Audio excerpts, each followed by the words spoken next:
The bride's hand trembles as she signs her name for the last time.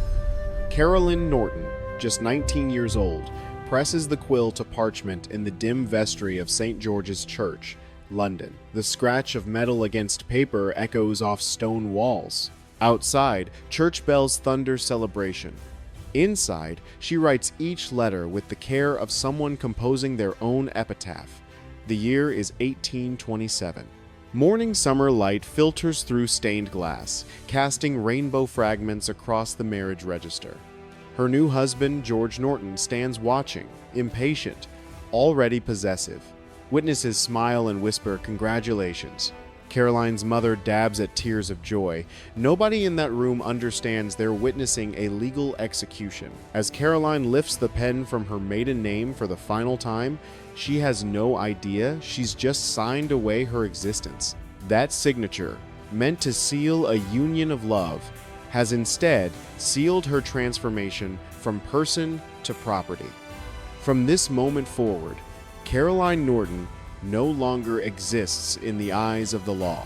She's become something else entirely, something that can be owned, controlled, disposed of at will.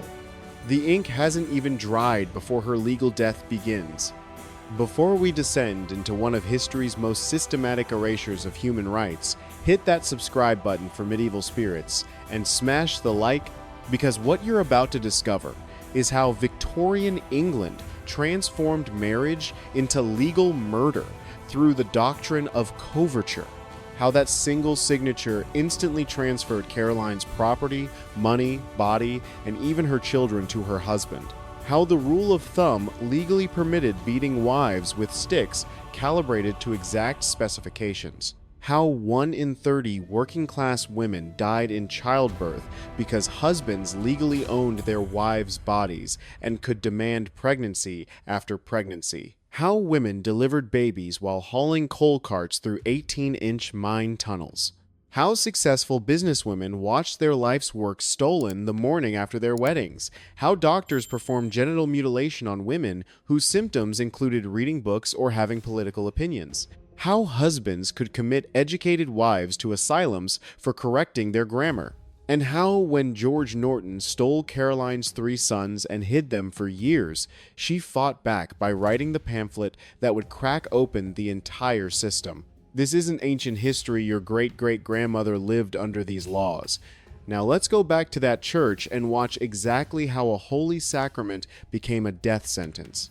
The moment the church bells rang, Caroline Norton ceased to exist. Not metaphorically, not romantically, legally. The doctrine had a name that sounded almost elegant: coverture. But make no mistake, this was systematic erasure. The moment Caroline spoke her vows, every legal right she possessed transferred to George.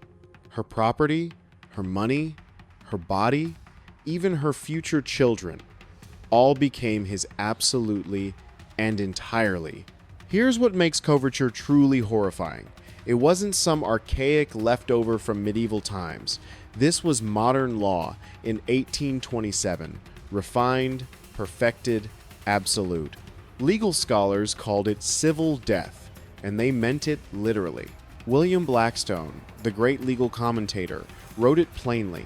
The very being or legal existence of the woman is suspended during the marriage.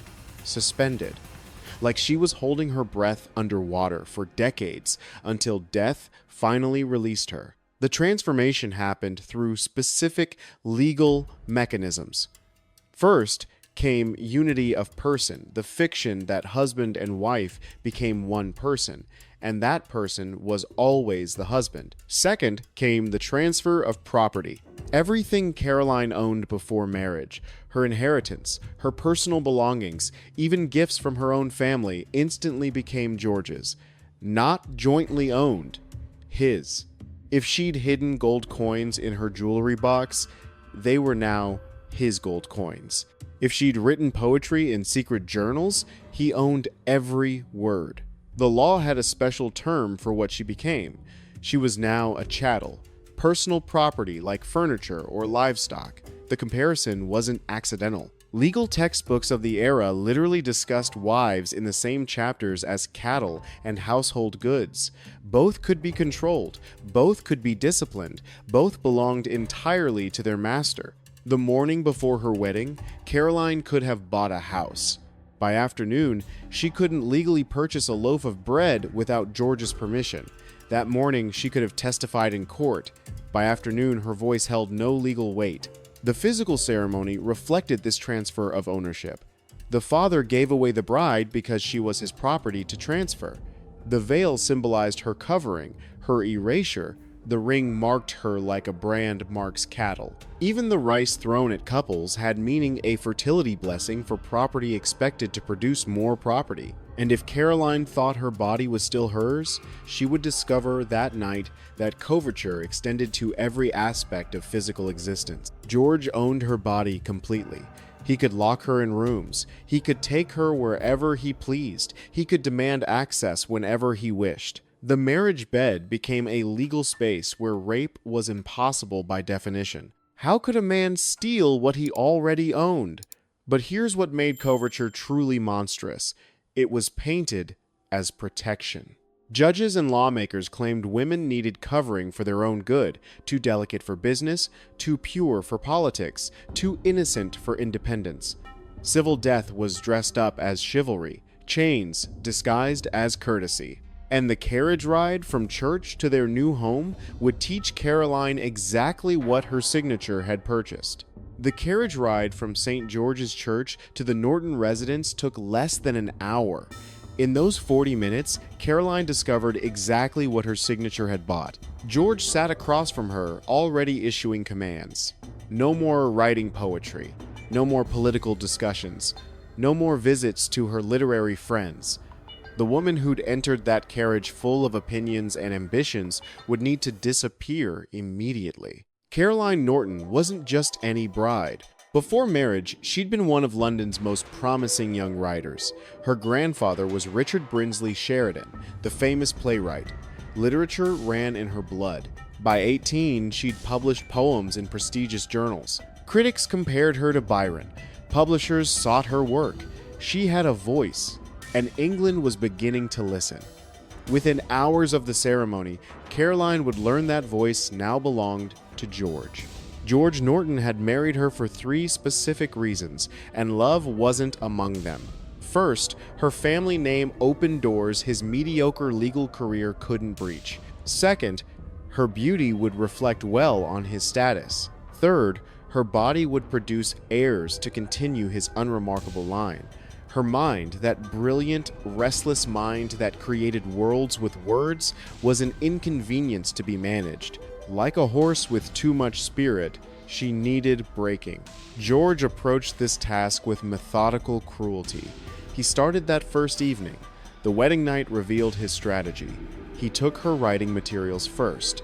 Ink, paper, even her personal letters, all locked in his study. If she wanted to write to her own mother, she'd need his permission and his supervision. Every word she penned would pass through his hands, every thought subject to his approval. Next came social isolation. The literary salons she'd frequented were now forbidden. When old friends called, George turned them away. When invitations arrived, he burned them. Caroline tried reasoning with him. She'd contributed income through her writing before marriage. Why waste that? George's response taught her the futility of logic. Any money you earn belongs to me anyway. If I want your income, I'll tell you to write. The choice is never yours. The woman who'd walked into St. George's Church began to vanish piece by piece. First went her voice, literal silence enforced by punishment. George ordered her to eat in silence for a week when she spoke without permission at dinner. Then her movement restricted to approved rooms at approved times. Then her appearance George dictated her clothing, her hair, even her facial expressions. Too much smiling suggested frivolity. Too little suggested rebellion. She learned to wear a mask of bland contentment. Servants reported hearing her pace at night, footsteps of a woman with nowhere to go. Sometimes they caught her moving her lips silently, composing verses she couldn't write down. The brilliant young poet who'd entered marriage became a ghost, haunting her own life.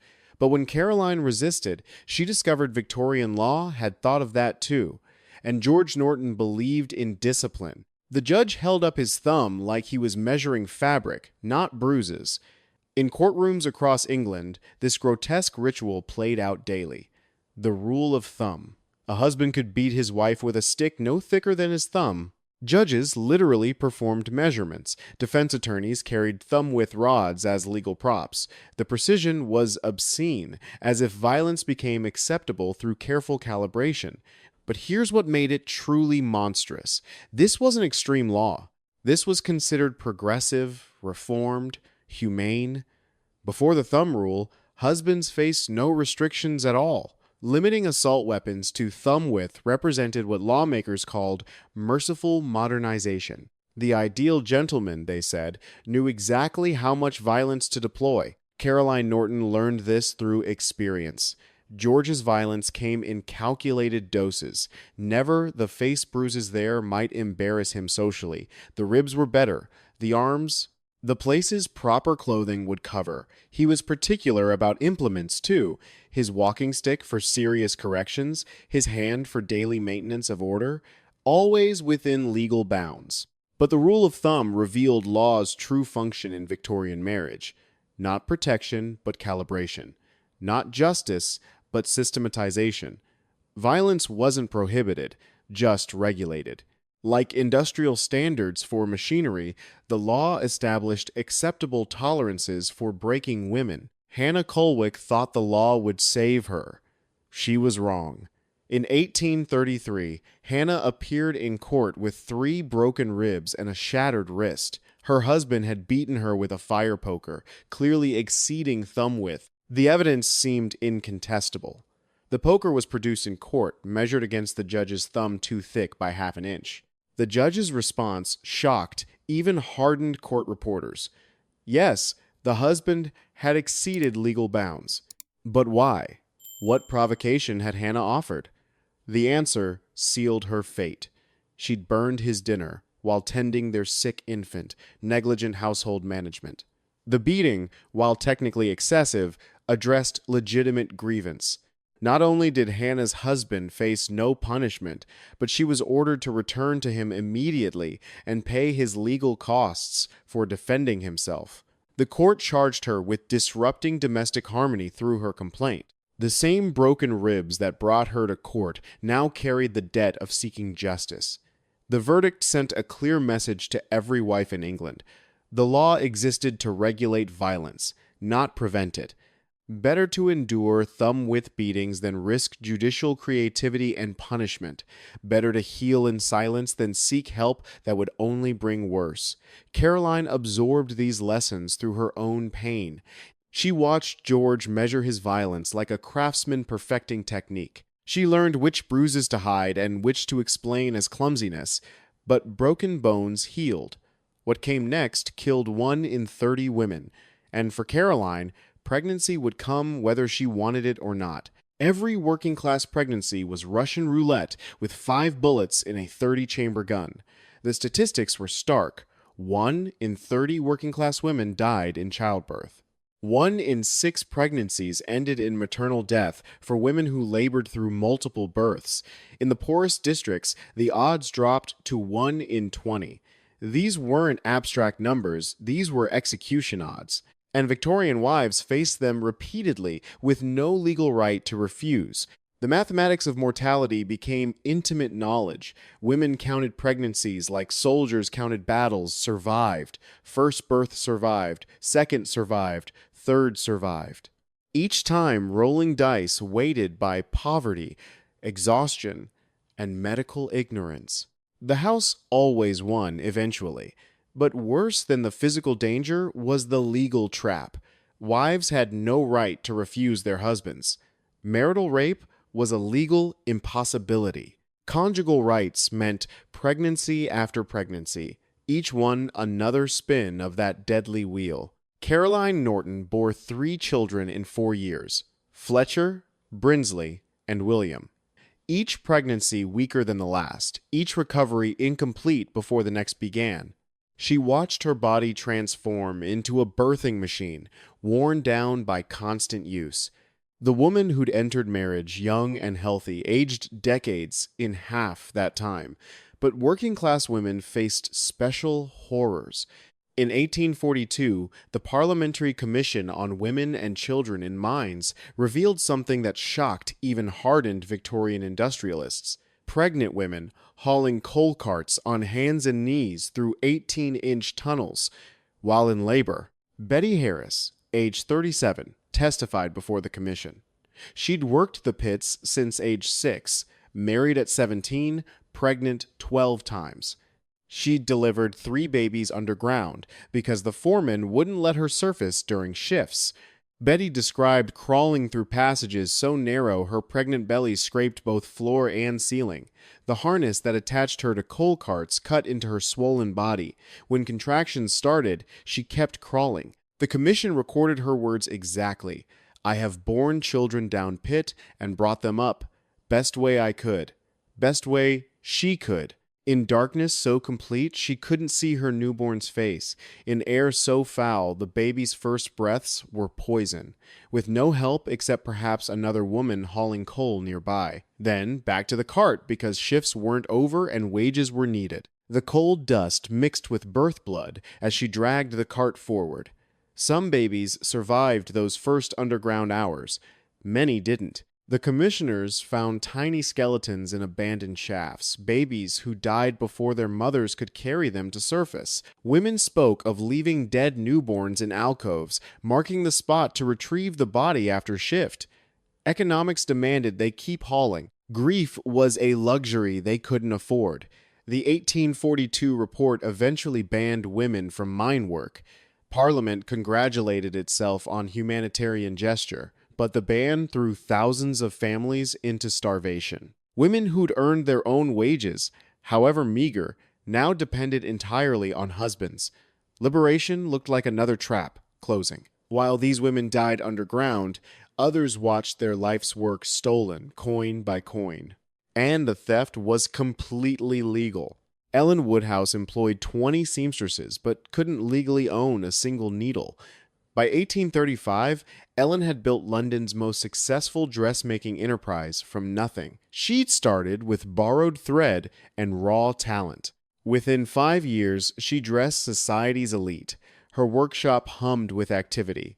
20 seamstresses, 3 pattern makers, 2 shop girls, orders backed up for months. She'd created an empire of silk and skill. Then she married Thomas Woodhouse, and the empire changed hands instantly. Every dress she sold lined his pockets. The cruel precision of it defied belief. The morning before her wedding, Ellen signed contracts, paid wages, ordered fabric. Her signature carried weight. The morning after, she couldn't legally sign for a spool of thread. Every contract she'd signed became Thomas's. Every debt owed to her was now owed to him. Every asset, from golden scissors to customer lists, transferred automatically. Thomas Woodhouse had married strategically. He saw Ellen's success and wanted it. Not her, her business. His own ventures had failed repeatedly. Bad investments, foolish schemes, debts mounting. Then he noticed Ellen Morrison's thriving shop. The solution was obvious.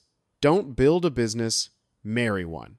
At first, Thomas played supportive husband, letting Ellen continue managing daily operations. Why interfere with success? But he controlled the money. Every payment went through him. Every expense needed his approval. Ellen found herself asking permission to buy thread for her own workshop, begging to pay wages to workers she'd trained. When Ellen tried to hide profits, small amounts skimmed and saved. Not theft, just trying to preserve her own earnings, Thomas discovered the cash. His rage was volcanic. How dare she steal from him? The money was his by law. He had every right to punish theft in his own household. The beating was legal. The financial retaliation was worse. Thomas fired Ellen's most skilled seamstresses, the ones she'd trained from girls. He canceled orders from her favorite clients. He sold her specialized equipment to competitors for fractions of its worth. Each decision calculated to wound, each perfectly legal. He owned the business. He could destroy it. Better to rule ruins than share success. Better to captain a sinking ship than serve on a thriving one. Ellen watched her empire crumble, transaction by transaction. The workshop that had employed 20 shrunk to 5. The client list she'd spent years building vanished in months. Everything she'd created scattered to the winds. The quote that survived in court records captured her anguish perfectly. "I have built an empire only to watch a fool destroy it, piece by piece." She said this during divorce proceedings when Thomas accused her of hiding assets. The judge ruled against her. The hidden earnings were theft. The destroyed business was his right. The empire had never been hers at all. But some husbands found even more creative ways to control their wives. With scalpels. Dr. Isaac Baker Brown's waiting room was full of women who wanted to read. The year was 1866. Brown ran the London Surgical Home, a prestigious private clinic. His patients were society women suffering from a mysterious epidemic, independent thought. Their symptoms varied but shared common themes: reading novels, writing letters without permission, expressing political opinions, refusing marital duties, showing interest in education. Brown had a surgical cure for all of it. He called the procedure clitoridectomy.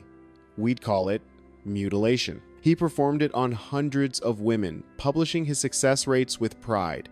Epilepsy cured, hysteria eliminated, marital happiness restored. What he meant was rebellious women surgically broken into submission, intelligence carved out with a scalpel. The procedure took 15 minutes and destroyed lives forever. Brown's medical theory was precise in its misogyny. Female sexuality caused mental illness. Sexual organs connected directly to the brain. Stimulation led to education desires, which led to independence, which led to madness. Remove the source of stimulation. Cure the madness. Simple as amputation. Clean as surgery. His patients rarely knew what awaited them. Husbands brought wives complaining of nervous exhaustion or hysteria. Brown would examine the woman briefly, diagnose excessive sexual excitement, recommend immediate surgery. The husbands consented. The wives weren't asked. Within hours, they'd be drugged with chloroform and wheeled into Brown's operating theater. Women woke, mutilated, in agony, with no understanding of what had been done. Brown considered confusion a good sign. It showed the diseased tissue no longer influenced their minds. When they woke up, they couldn't remember why they'd wanted freedom. Brown documented his successes meticulously. Case 48. A woman who'd wanted to attend university lectures. Post-surgery, she showed appropriate domestic focus. Case 73. A wife who'd refused marital relations after multiple miscarriages. Post-surgery, conjugal duties resumed satisfactorily. Case 91. A young woman who wrote poetry. Post-surgery, no further literary pretensions. Each case study was a horror story dressed in medical language. Women who'd entered his clinic as full humans, left as mutilated shells. Brown operated on children, 2 girls, as young as 7, brought by parents worried about unfeminine behavior. He boasted about curing girls who climbed trees or preferred books to dolls. The youngest documented case was 5 years old. Her crime was masturbation, common childhood behavior Brown saw as pathway to female independence. Eventually, Brown went too far, even for Victorian standards. He was expelled from medical societies in 1867, but not from humanitarian concerns. Brown had violated property rights by operating without owner's permission. His influence persisted. Other doctors continued modified versions of his procedures. Women learned to hide their intelligence like symptoms of plague. Better to play dumb than risk the cure. For women who escaped his knife, there was another diagnosis waiting, and the asylum was always hungry. In 1850, Dr. John Connolly published his definitive guide to diagnosing female madness. The symptoms read like a manifesto for human rights: excessive reading, especially of novels, unnatural interest in politics, resistance to domestic duties, argumentative disposition, desire for education. According to Victorian psychiatry, wanting to use your mind was proof of losing it. The trap was perfect, showing intelligence proved insanity. Asylum admission records reveal the scope. Mary Wollstonecraft, no relation to the famous author, was committed for novel reading and neglect of needlework. Elizabeth Packard spent 3 years in an asylum for disagreeing with her husband's religious views. Sarah Stickney was diagnosed with political excitement after attending a suffrage meeting. Each woman's crime was thinking while female. The process of commitment was terrifyingly simple. A husband needed 2 doctors to certify his wife's insanity. Doctors who depended on wealthy men's patronage rarely refused. The certificates required no evidence beyond the husband's testimony. Once signed, women could be transported to asylums immediately. No trial, no appeal, no voice. One woman was committed for correcting her husband's grammar in public. Inside asylums, the treatments aimed to break minds, not heal them. Cold water baths for hours to cool heated brains. Isolation in darkness to calm excessive thoughts. Restraints to prevent unfeminine physical activity. Force feeding for those who protested through hunger strikes. The treatments were tortures designed to produce the submission that would prove cure. Elizabeth Packard's account survives because she eventually won release and sued. Her descriptions chill. They called my love of reading a symptom, my questioning of scripture evidence of mania, my disagreement with my husband, proof of insanity. The treatments aimed to make their diagnosis true, to drive me mad through torture until I exhibited the symptoms they'd invented. Caroline Norton lived under this shadow. George threatened commitment repeatedly. Her writing, he said, showed mental instability. Her refusal to submit proved hysteria. Her attempts to see her children demonstrated dangerous obsession. He had doctors evaluate her. They found symptoms: excessive literary production, maternal fixation. But George held commitment in reserve, better to control through threat than lose his property to an asylum. The asylum system revealed Victorian marriage's core truth. Women's minds were the ultimate threat. Bodies could be controlled through violence. Wealth could be stolen through law. But thoughts required special measures, medical measures. The surgical solution cut out organs. The asylum solution cut out minds themselves. But there was one torture worse than all of these. And in 1836, Caroline Norton discovered it. Losing her children. Not through death, through theft. Legal, absolute, and designed to break her completely. George Norton knew the one thing worse than death for a mother: living without her children. In 1836, Caroline discovered the final cruelty of Victorian marriage law. Fathers owned children, absolutely. Not shared custody, not maternal rights, complete ownership. George could take them anywhere, deny all access, use them as weapons. The law backed him entirely. George's timing was calculated. He waited until Caroline was visiting her dying father. While she sat at her father's deathbed, George packed up their 3 sons, Fletcher, age 6, Brinsley, age 4, and William, age 2, and disappeared. No warning, no forwarding address. Caroline returned to an empty house and servants who couldn't meet her eyes. The boys were gone. For 2 years, Caroline didn't know if her children were alive. George moved them between properties, keeping locations secret. He hired governesses with strict instructions: no letters to their mother, no mention of her name. The boys were told she'd abandoned them, that she didn't love them anymore. The youngest, William, began forgetting her face. George sent her locks of their hair with no return address. The psychological torture was precise. Every few months, a package would arrive. A child's drawing, a broken toy, a piece of clothing they'd outgrown. Never a location, never a letter. Just proof they existed somewhere beyond her reach. Caroline kept these artifacts, like relics of the dead. In a way, that's what they were. Her children lived, but her motherhood had been murdered. When 4-year-old William fell ill with scarlet fever, Caroline begged for access. George refused. She offered to come disguised as a nurse. Refused. She promised to leave the moment William recovered. Refused. For 3 weeks, her baby fought for life while she waited for news. The fever broke. William survived. Caroline never got to hold him. Instead of breaking, Caroline wrote, "The separation of mother and child became her weapon." She documented her case, and dozens more, named names, quoted laws, exposed the system that made mothers legal strangers to their own children. The pamphlet spread through London's drawing rooms like fire. Women read it in secret. Men debated it in Parliament. Even conservative voices admitted discomfort using children as weapons seemed un-English. Denying dying children their mothers felt excessive. Caroline had found the system's weakness. It relied on silence.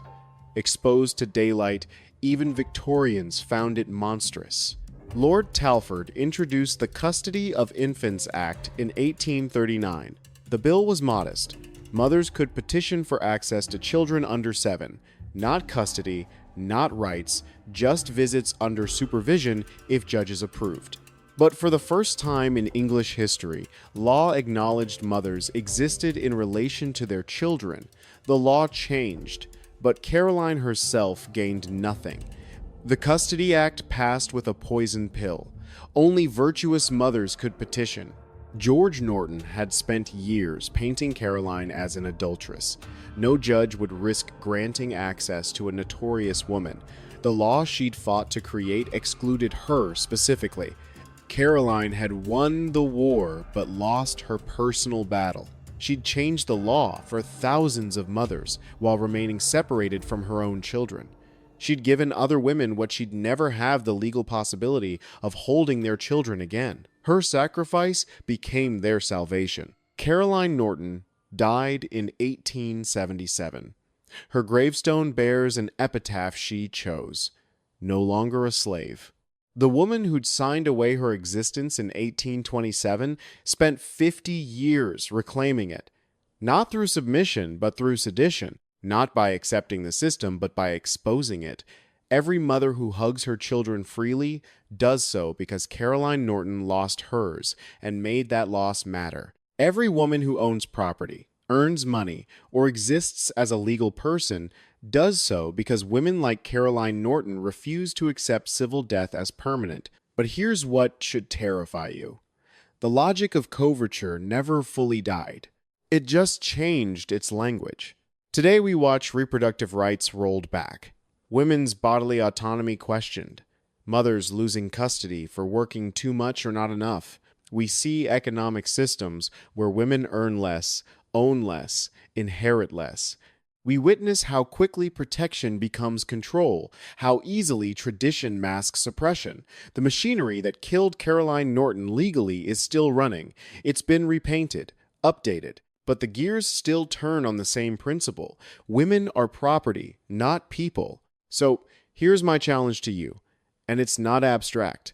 When you see laws that claim to protect women by controlling them, recognize coverture's ghost. When you hear arguments that women need male oversight for their own good, hear the judges defending the rule of thumb. When you watch reproductive rights being stripped away because women can't be trusted with their own bodies, understand you're witnessing coverture in modern dress. Subscribe to Medieval Spirits and share this video so others understand how the legal murder of women's rights happens. Leave a comment telling me where you see coverture logic operating today in your country, your community, your own life.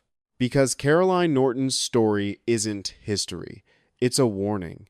Every generation has to fight the same battle. Every era produces men who believe women should be covered, controlled, erased for their own good. The pen that signed that marriage certificate in 1827 became the pen that rewrote English law. The hand that trembled with youth's uncertainty grew steady with purpose's clarity. The woman who entered that church as a person and left as property spent 50 years proving that legal death couldn't kill what refused to die. Will you be someone who recognizes when the machinery of erasure starts running again?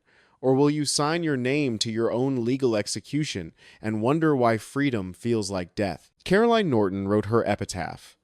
No longer a slave, what will yours say?